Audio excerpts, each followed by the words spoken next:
Still managing that little duplex in Capitol Hill, Alex? My cousin Ryan asked with that same condescending smirk, swirling his beer at our monthly family BBQ. Must be thrilling, fixing leaks and chasing rent checks.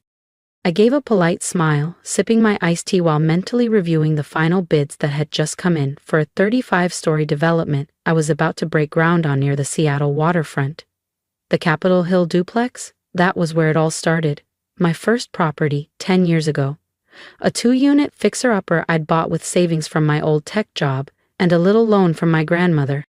To my family, it was proof I had settled, a business degree from UW, sharp as a whip, and I'd chosen landlording. Someone's got to keep the heat on, I said lightly, hiding my amusement. Ryan had no idea the building where his wife worked, the same one he always bragged about for its rooftop lounge and smart elevators, was part of my portfolio. He was indirectly cutting me a rent check every month. You ever think about doing something bigger? My Aunt Linda chimed in. My friend's daughter just got hired at Microsoft. She says they're looking for analysts. Could be a nice change of pace for you. I had to bite the inside of my cheek to keep from laughing. Just last week, Microsoft's real estate team had reached out to me, hoping to partner on a new mixed-use campus in Bellevue. They didn't know that Chen Urban Group's founder and CEO was the same woman they'd brushed off 10 years ago at a startup networking event. I'm pretty comfortable where I am, I replied, same as I always did whenever they tried to rescue me from my supposedly small life. My father shook his head with a familiar mix of concern and disappointment. You had so much potential, Alex. You could have been in New York, LA, running a major firm by now, and instead, you're chasing tenants around?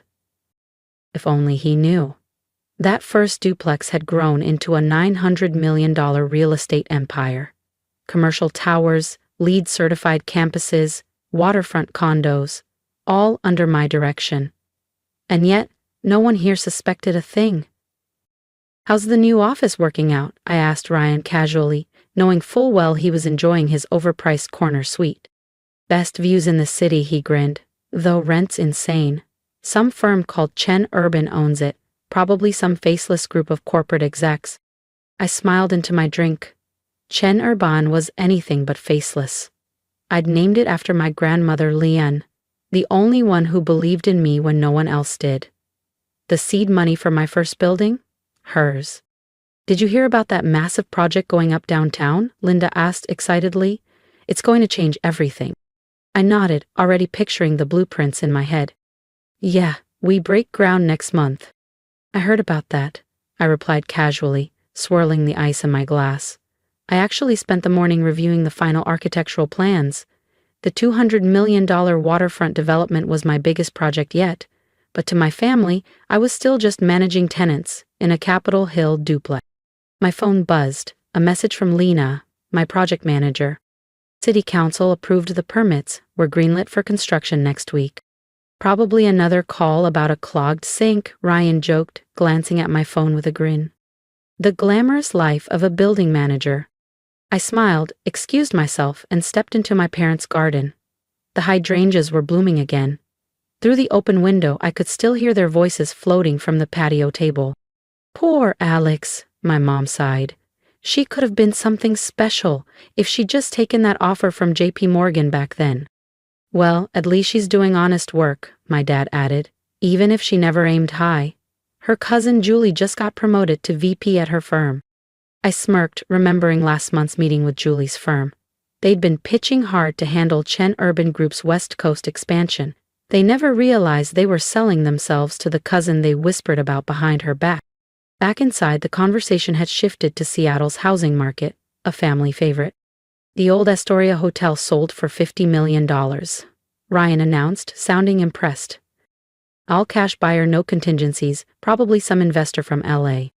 I nodded, keeping my expression neutral. I'd signed that deal yesterday. The Astoria would become the flagship property of my boutique hotel line once renovations wrapped. Must be nice, Linda said wistfully. That kind of money. Meanwhile, Alex is still collecting quarters from laundry rooms. If only she knew about the offshore accounts, the holding companies, the hundreds of millions in assets registered under LLCs and trusts. All quietly controlled from the corner office no one in my family knew existed. After dinner, I drove home, to the penthouse of my Belltown high-rise. Floor-to-ceiling windows offered panoramic views of the city skyline, dotted with buildings I owned, hotels, tech campuses, whole blocks of future development. On my desk were acquisition proposals. A law firm seeking 10,000 square feet downtown. A restaurant group wanting anchor space in one of my mixed-use properties. A startup needing an entire floor in my South Lake Union tower. My phone buzzed again, a message from my lead broker. Riverside project owners ready to sell, asking $125 MA. Make the offer, I replied. Then I walked to the glass, watching as Seattle lit up. A city I quietly owned, one block at a time. The Riverside property would connect several of my existing developments, creating a seamless corridor of Chen Urban Group holdings along the most coveted stretch of Seattle's waterfront. 10 years ago, when I bought that rundown duplex in Capitol Hill, my family was embarrassed. Their brilliant daughter, finance degree, perfect GPA, multiple offers from top firms, had chosen to become a landlord.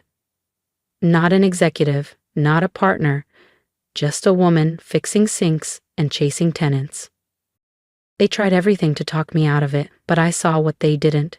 That first building sat on a street that was about to explode in value. I leveraged it to buy another, then 3 more, then entire blocks.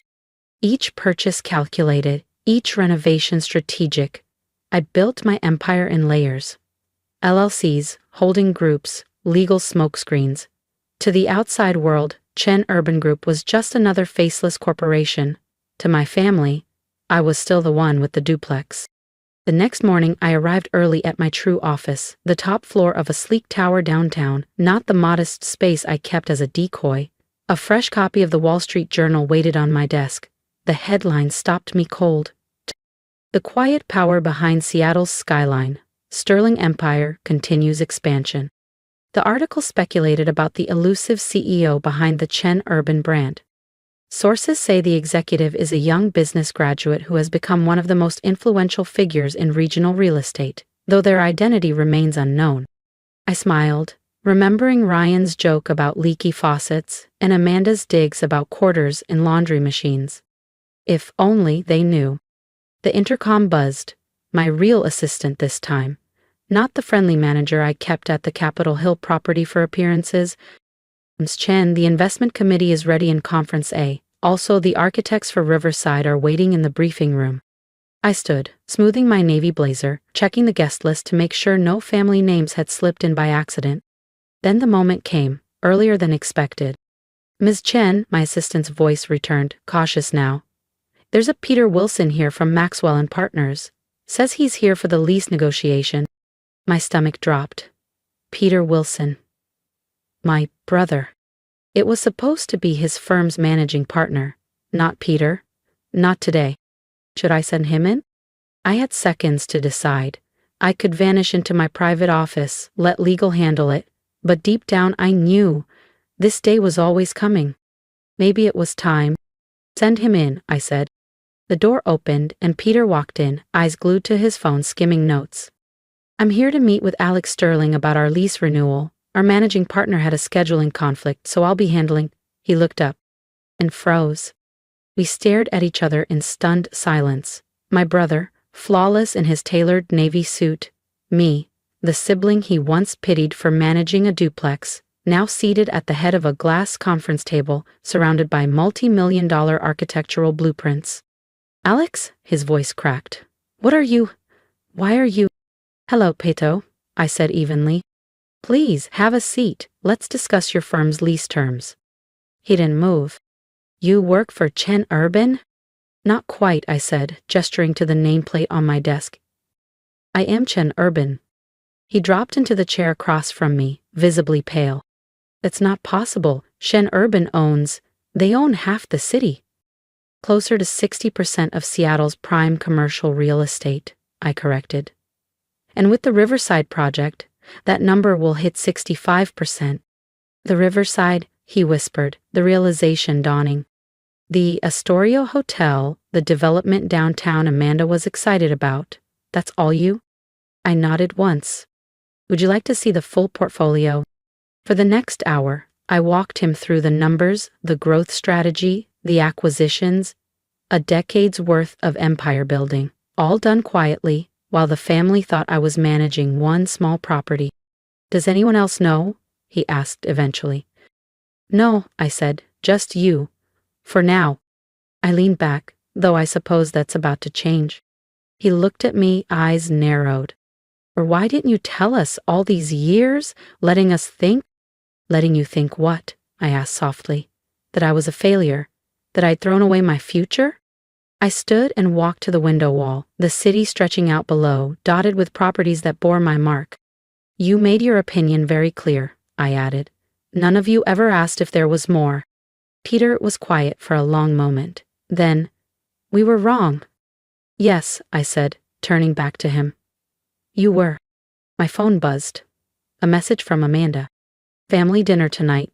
Don't forget. I tilted the screen toward Peter. Shall we tell them together? The drive to our parents' house felt different that evening. Peter was unusually silent in the car ahead of me. I followed him up the familiar driveway, knowing the truth was finally stepping through that door with me. You're late, Mom called from the kitchen. Everything was about to change. If you've been holding your breath for the moment they finally find out the truth, don't miss what happens next. Subscribe to the channel and join me as the dinner table turns into a moment none of us will ever forget. Amanda was just telling us about the new client she landed. Mom called from the kitchen, walking in with a tray of tea. She trailed off, seeing the tension on our faces. Is everything okay? Dad asked, glancing between Peter and me. Peter cleared his throat. His voice was quieter than usual. You might want to sit down. There's something you need to know about Alex. And for the next hour, I told them everything. The buildings, the developments, the empire I had built quietly while they offered unsolicited advice and subtle digs. I showed them articles about Chun Urban Group, architectural renderings of projects they'd admired from afar, financial statements that made them sit back in stunned silence. 800 million? Amanda whispered, blinking at the screen. You're worth 800 million? That was last quarter's valuation, I said calmly. The Riverside project should push it north of $1 billion. But... Mom looked genuinely lost. You drive a Toyota? It's a good car, I shrugged. Reliable, just like that duplex you all used to laugh about. Dad still hadn't spoken. He sat in his favorite chair, staring like I was someone he'd never met. All those family dinners, he said at last. All those times we tried to help you get back on track, and you just let us. Let you show me who you really were, I finished for him. Every smirk, every helpful suggestion, every time you called me a landlord like it was a slur. Amanda's voice cut the silence, sharper now. That's not fair. It was cruel what you did, letting us embarrass ourselves. I turned to her. Cruel? Like suggesting I get an entry-level job at your friend's firm? Like mocking my building every time real estate came up at dinner? The room fell still. The truth is, I said, my voice softening, I kept it secret at first because I needed to know I could build this without anyone's approval. But eventually, I saw how you treated me when you thought I was struggling. So this was revenge? Peter asked, more curious than accusatory. No, I said. This was a mirror. I just let you see yourselves. Mom wiped her eyes. Dad looked like he'd aged 10 years. Amanda was staring at her phone, no doubt realizing how many times she'd inadvertently insulted one of the city's largest developers. The Riverside project, she said suddenly. My firm wanted to bid for the legal work. Already assigned, I replied evenly, to a firm that never mocked its client. Peter shifted in his seat, quietly remembering he still had a lease negotiation on my desk. About the office space, Peter said awkwardly.